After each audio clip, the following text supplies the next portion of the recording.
The awakening, the beginning of the inner path. Change does not begin in the world around you. It begins in the silent moment when a person dares to look within and sees the distance between who they are and who they could be. This moment cannot be forced. It arrives like dawn after a long night, unexpected yet inevitable.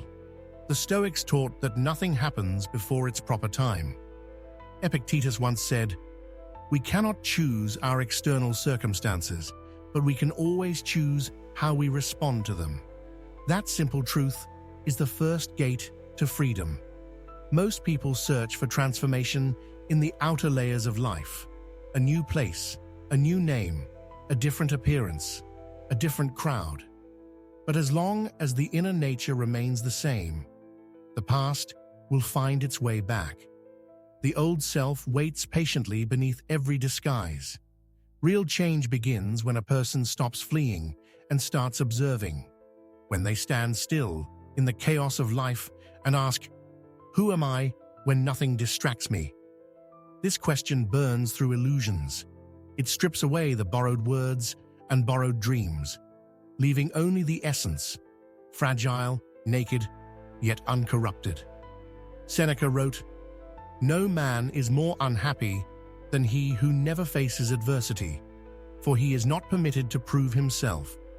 The discomfort of self-honesty is the first adversity. The one who dares to endure it has already stepped beyond the ordinary." The path of transformation is not about becoming someone new, but about returning to what was true all along. It is not about adding layers, but removing what is false. As Marcus Aurelius said, "Look within. Within is the fountain of good, and it will ever bubble up if you will ever dig." To change radically means to descend into the depths of the self, to confront every fear and every comfort that once defined you, and to refuse to turn away. It means to lose the taste for shallow victories, to grow tired of illusion, and to choose clarity over comfort. Most people seek change as an escape. The Stoic seeks it as a homecoming, a return to reason, virtue, and the steady strength that does not depend on circumstance. When the soul begins to see clearly, it no longer negotiates with weakness. It no longer blames the world. It simply decides to stand, firm, aware, unshaken. And in that stillness, the first real transformation begins. The discipline of change, the practice of transformation. Radical change is not a sudden act of will. It is the slow construction of a new order within oneself. A man does not become strong by deciding to be strong. He becomes strong by practicing strength every day, especially when no one sees him. Epictetus said, "No great thing is created suddenly." To live as a Stoic is to understand that greatness grows in silence, not in moments of excitement, but in hours of solitude when one chooses discipline over comfort, clarity over pleasure, and truth over convenience. The transformation of the soul is like the shaping of marble. The sculptor does not strike wildly, he carves with patience, removing everything that is not the statue. So too, the wise remove all that is false, unnecessary, or weak in their character. Change in this way is not an addition, it is a purification. Marcus Aurelius wrote, "Waste no more time arguing about what a good man should be. Be one." To change radically is to live these words. The one who seeks perfection in theory but fears action remains chained to the old self. Change belongs to those who do, not those who only intend. Each morning, the Stoic rises not to chase novelty, but to renew his alignment with reason. He asks himself, what depends on me? What does not? And with that distinction, he builds peace, a peace that cannot be taken, because it is built on the clarity of what is truly his. Every thought, every reaction, every word spoken in anger or restraint, all of it is part of the great inner training. The ordinary man lives as if the mind were an accident. The philosopher treats it as a craft. Seneca said, "To be everywhere is to be nowhere." The one who tries to change everything at once will fail because transformation does not bloom in chaos. It grows from focus, from the deliberate mastery of the moment in front of you. When the mind is scattered, the old self returns, hidden in 1,000 small habits. When the mind is still, the old self has nowhere to hide. The Stoic does not seek comfort. He seeks clarity. He does not ask, "When will I be free?" but "What still enslaves me?" For every chain is chosen, by fear, by indulgence, by refusal to see. And so the practice continues. Each day becomes a quiet revolution, invisible to others, but monumental within. The same world remains, yet the man within it changes. He no longer reacts, he acts. He no longer complains, he endures. He no longer seeks approval, he seeks alignment with virtue. This is how transformation takes root, not in a burst of inspiration, but in the repetition of truth until it becomes instinct. And when that happens, the old self begins to dissolve, not with drama, but with understanding. The man who was once divided becomes whole. The one who was once restless learns to rest in himself. True change is not visible to the crowd, but it shines quietly in the way a man walks, speaks, and endures. As Marcus Aurelius wrote, "A man's worth is no greater than his ambitions, and the highest ambition is not wealth nor fame, but mastery of one's soul." The battle with the old self. Every man who chooses to change must one day meet his enemy, and that enemy will wear his own face. No one can become new without first confronting what he has been. There is no rebirth without resistance, no light without the weight of the shadow that tries to hold it back. Epictetus said, "No man is free who is not master of himself."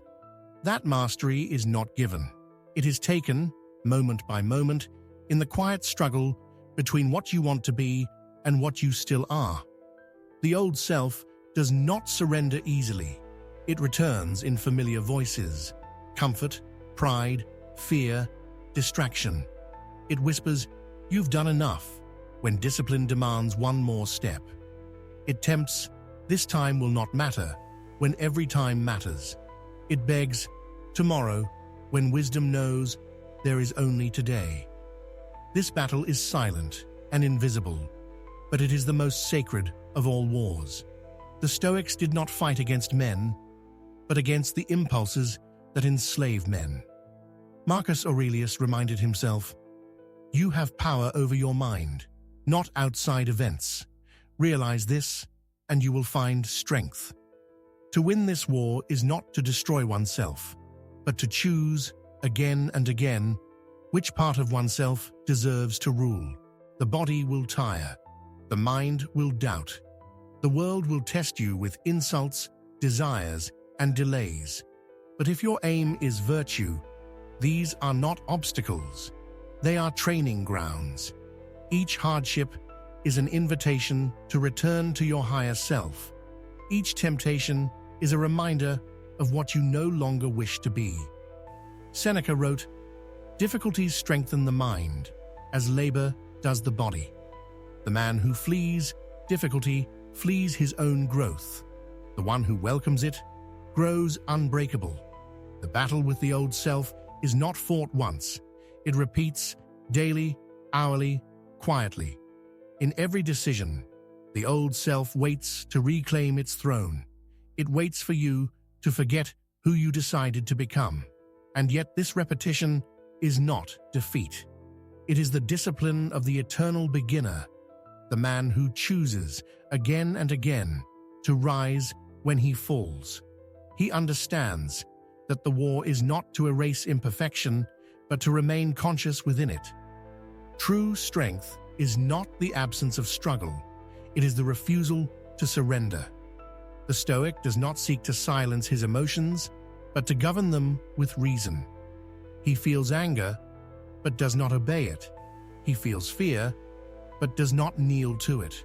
He feels desire, but measures it against wisdom before he acts. To change radically is not to become emotionless, it is to become free. Freedom does not mean doing what you wish. It means not being ruled by what you wish.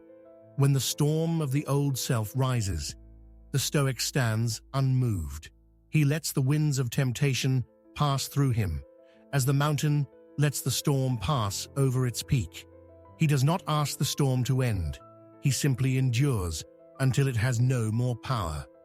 Marcus Aurelius wrote, "If you are distressed by anything external, the pain is not due to the thing itself, but to your estimate of it, and this you have the power to revoke at any moment." The man who understands this cannot be broken, because he knows where the real battlefield lies, within the mind. The old self fears silence, because silence exposes its weakness. The wise man seeks silence, because silence strengthens his mind. So the battle continues, not as chaos, but as discipline.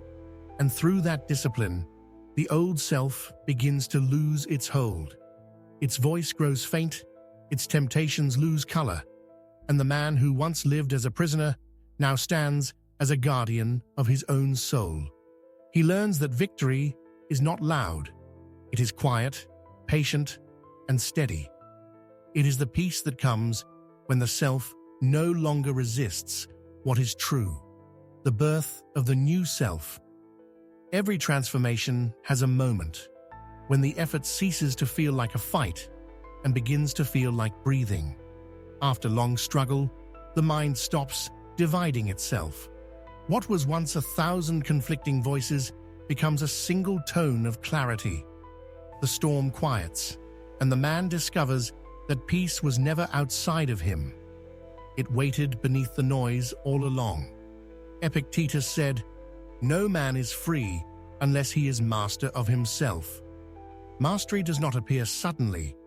It is the reward for countless small acts of awareness. When you have resisted anger 100 times, it no longer commands you. When you have chosen patience through repeated trials, it becomes your nature.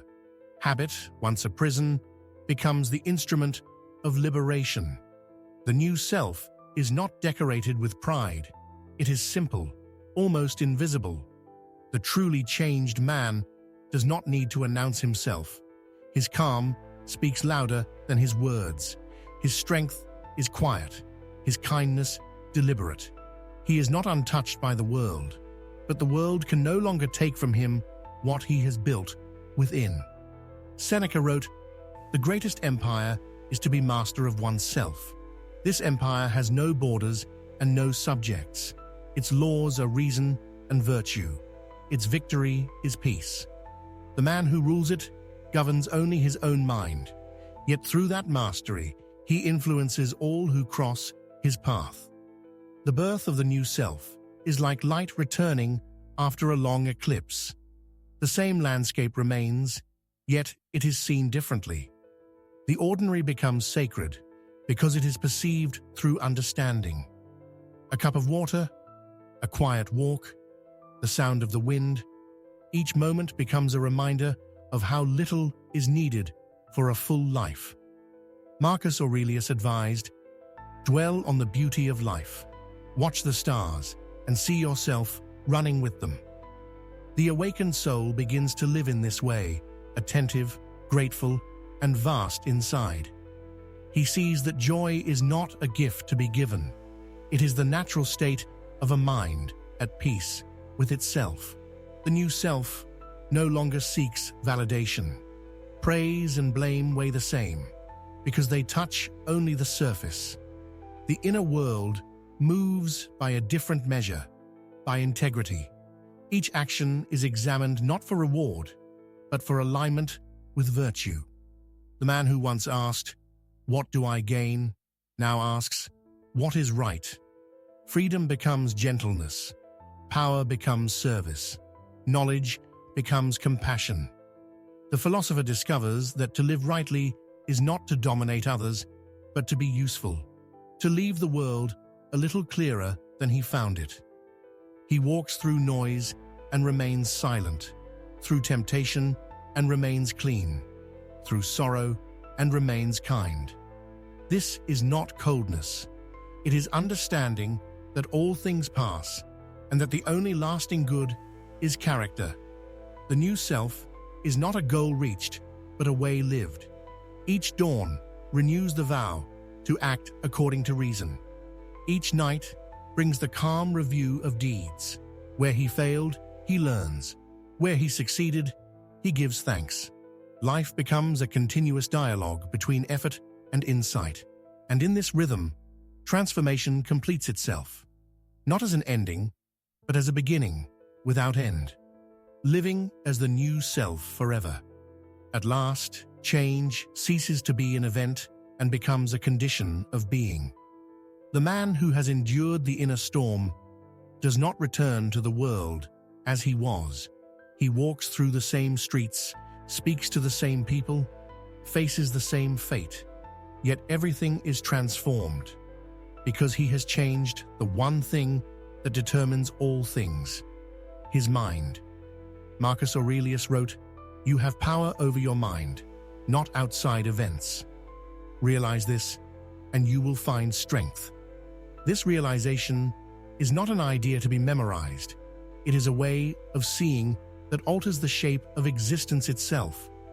The one who understands it cannot be broken, because he no longer expects the world to be gentle. He expects himself to be strong. To live as the new self is not to withdraw from life, but to engage it with awareness.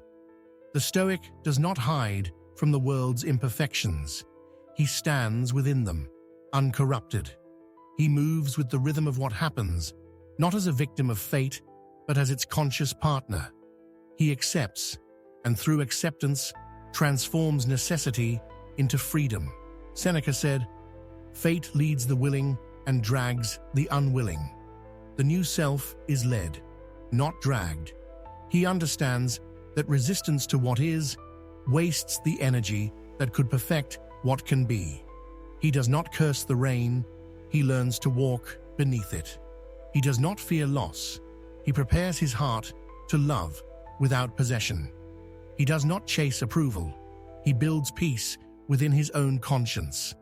To remain changed is to practice daily remembrance. The mind must be cleaned as often as the body, for dust gathers quietly. Each morning, the Stoic begins anew, observing, choosing, adjusting. Virtue is not a statue carved once, it is a garden that must be tended constantly. Discipline keeps it alive, gratitude makes it bloom. The truly transformed man has no need to preach. His presence instructs. He listens more than he speaks, acts more than he promises, and forgives more than he is forgiven. He is gentle with the weak because he remembers his own weakness. He is patient with the ignorant because he knows how long wisdom takes to grow. He is calm in misfortune because he has seen that no event can touch the essence of his being. Epictetus taught, "Do not seek for events to happen as you wish, but wish for them to happen as they do, and your life will go smoothly." The new self lives by this law. He no longer argues with reality. He shapes himself to its measure. In this harmony, the soul becomes light, not fragile, but weightless. Time, which once terrified him, now feels like a companion. He greets each passing day as a teacher, not a thief. Death itself loses its sting, for the one who has truly lived needs no future promise. He has already touched eternity in the clarity of the present moment. The Stoics called this state ataraxia, tranquility of soul. It is not the absence of motion, but the absence of turmoil. It is the still water beneath the waves, the silence within sound. the mind unmoved amid the dance of things. Such a life does not demand admiration, but it naturally commands respect. For in a world of noise, calmness is rare. In a world of distraction, presence is revolutionary. The man who lives this way does not escape the world. He redeems it through the quiet example of reason lived sincerely. Marcus Aurelius advised himself, "When you arise in the morning, think of what a precious privilege it is to be alive, to breathe, to think, to enjoy, to love." The transformed man does exactly that. He meets the dawn without complaint, knowing that each breath is both fragile and sacred. He works, he helps, he endures, he forgives, and when night falls, he rests without regret. Thus, the circle closes. The one who sought change has found constancy. The one who once feared weakness now draws strength from humility. And the one who longed for peace now carries it within him wherever he goes. To live as the new self forever is not to cling to perfection, but to stay awake, to see clearly, act rightly, and accept completely. This is the essence of Stoicism: a mind disciplined by reason, a heart guided by virtue, and a soul at peace with the order of the world.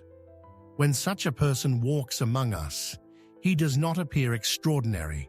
He simply moves through life with quiet grace, a reminder that the highest transformation is not to become something else, but to finally become yourself.